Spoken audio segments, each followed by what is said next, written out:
লা তাকুমুস সাআতু হাত্তা ইয়াতাকারাবাজ জামান, কিয়ামত ততক্ষণ কায়েম হবে না যতক্ষণ সময় সংকীর্ণ হয়ে যাবে না। আপনি খেয়াল করেন, ইন্নাল ইনসানা লাফি খুসর, বছর চলে গেছে মাসের মতো, মাস যাচ্ছে সপ্তাহের মতো, সপ্তাহ যাচ্ছে দিনের মতো, দিন যাচ্ছে ঘন্টার মতো, ঘন্টা যাচ্ছে মিনিটের মতো। এই ফজর, এই এশা, এই ফজর, এই এশা, এই জানুয়ারি, এই ডিসেম্বর, এই জানুয়ারি, এই ডিসেম্বর। এই তো কদিন আগে আপনি বলছেন 3 বছর আগে আমি এসেছি এখানে, 3 বছর গেছে 3 দিনের মতো। আপনি বুঝতেই পারবেন না, আপনার হাতের চামড়া ফ্যাকাশে হয়ে যাবে, আপনি বুঝতেই পারবেন না আপনার দাড়ি সাদা হয়ে যাবে, আপনি কল্পনাও করতে পারবেন না। আপনি বসলে আর দেখবেন হঠাৎ একদিন দেখতেছেন আপনি আর উঠতে পারছেন না। আপনি সিজদায় গেছেন, ধপ করে লাফ দিয়ে উঠতে পারছেন না, আপনি লাগাতার 20 রাকাত নামাজ পড়তে পারছেন না। সেই দিন হঠাৎ চলে আসবে।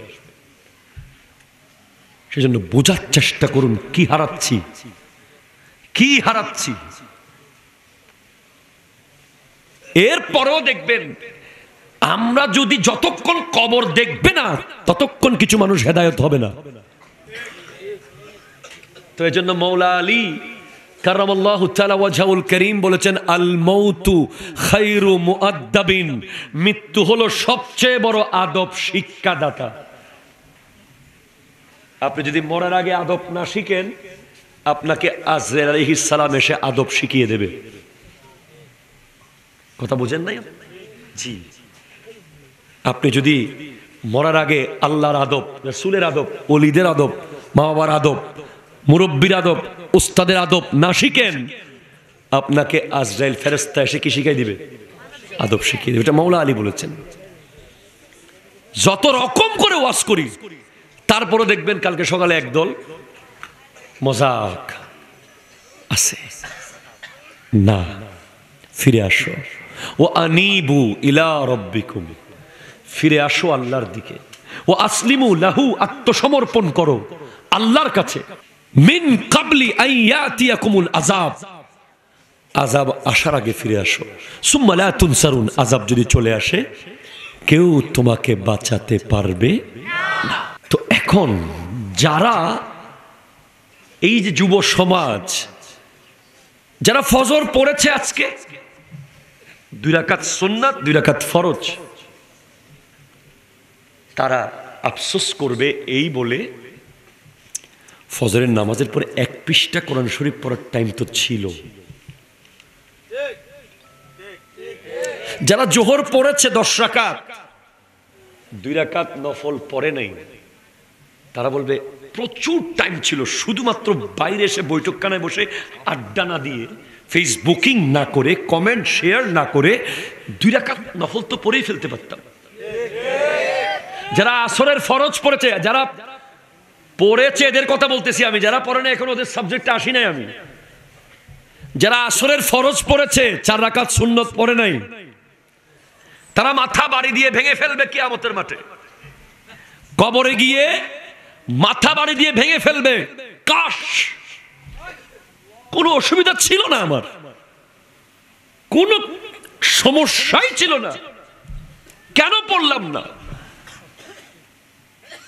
এই হলো যারা পড়েছে, তারা কম পড়ার আফসোস। আর যারা একেবারে পড়ে নাই, আপনি একবার ভাবেন না আপনি কেন নামাজটা পড়েন নাই, আপনি কেন কোরআন শরীফটা পড়েন নাই। আপনার বাসার টাইলস মোছার জন্য কাজের লোক, ডাইনিং টেবিল মোছার জন্য কাজের লোক রেখেছেন, প্রতিদিন থালা বাসন দেওয়ার জন্য লোক আছে, আর কোরআনুল কারীমের উপরে এত ধুলাবালি পড়ে আছে, আপনি মোছার টাইম পান নাই। এজন্য লুজার লুজার, লস করেছেন, লস করেছেন। এখানে যে আজকে 1 লাখ টাকার ব্যবসা করেছে, আমি তাকে সফল ব্যবসায়ী বলবো না। যে এখানে আজকে 10 লাখ টাকার মাছ বিক্রি করেছে তাকে আমি সফল বলবো না। যেখানে আজকে একটা 20 কোটি টাকার জায়গা সেল করেছে তাকে আমি সফল বলবো না।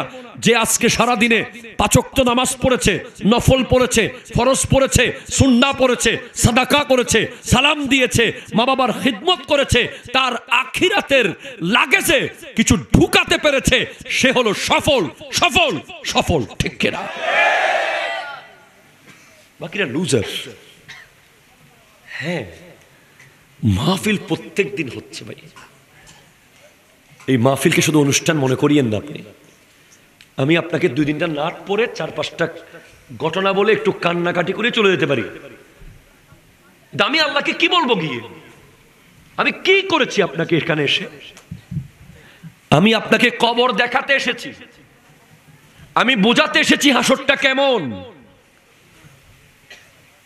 আমি যদি আপনাকে জুইদণ্ডির কবরস্থানে নিয়ে কবর খুলে দেখাতে পারতাম, এখানে আজকে কোনো মানুষের আর কোনো জায়গা হতো না। আমি ওইটা শুধু পাচ্ছি না, তবে আমি আপনাকে বলছি চলে যাবেন, চলে যাব, জাস্ট চলে যাব। পেছনে হাঁটছে কবর, খপ করে ধরে টান দিয়ে ঢুকিয়ে ফেলবে।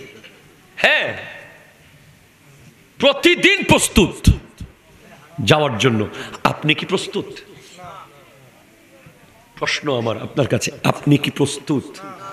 আপনার পাওনাদারের টাকা কি ফেরত দিয়েছেন? আপনার জায়গা যার দখল করে আছেন দিয়েছেন? যাকে জুলুম করেছেন মাপ চেয়েছেন? যার গীবত করেছেন ক্ষমা চেয়েছেন? শত শত রাকাত নামাজ যে কাজা করে রেখেছেন হিসেব আছে? নাই, চলে যাবেন জাস্ট। তো এই মুহূর্তে নাওয়াডেজ এই লুজার মানুষগুলো, আমরা যারা লুজার, আমাদের আইডল কে? আমরা কাকে আইডল বানাবো?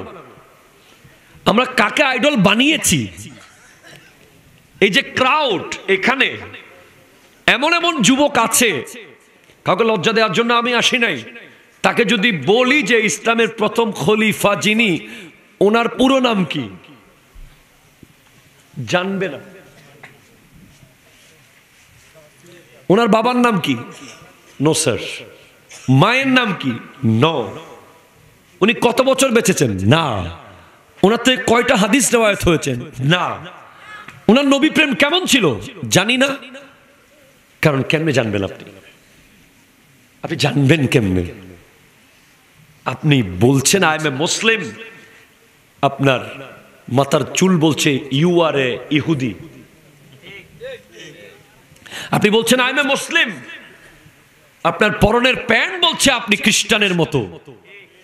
আপনি বলছেন আই এম এ মুসলিম, আপনার বিহেভিয়ার, আপনার সোশ্যাল ডিলিংস, আপনার ফ্যামিলি ডিলিংস, আপনার পলিটিক্যাল ডিলিংস, আপনার ফিজিক্যাল স্ট্রাকচার, আপনার খাবার নিয়ম, ঘুমাতে যাওয়া, ঘুম থেকে ওঠা, সবকিছু ইহুদিদের মতো। কিভাবে আপনি মুসলিম? কেন আপনি পারেন নাই? কারণ আপনি কখনো জানতে চান নাই, বুঝতে চান নাই যে এই পৃথিবীর শ্রেষ্ঠ মানুষগুলো কারা, কাকে আপনি ফলো করবেন। হ্যাঁ, আমার আল্লাহ বলছেন ইল্লাল্লাযীনা আমানু। এই শব্দের ব্যাখ্যায় মুফাসসির বলছেন যে এই ইল্লাল্লাযীনা আমানু দ্বারা বোঝানো হয়েছে সিদ্দিকে আকবরকে।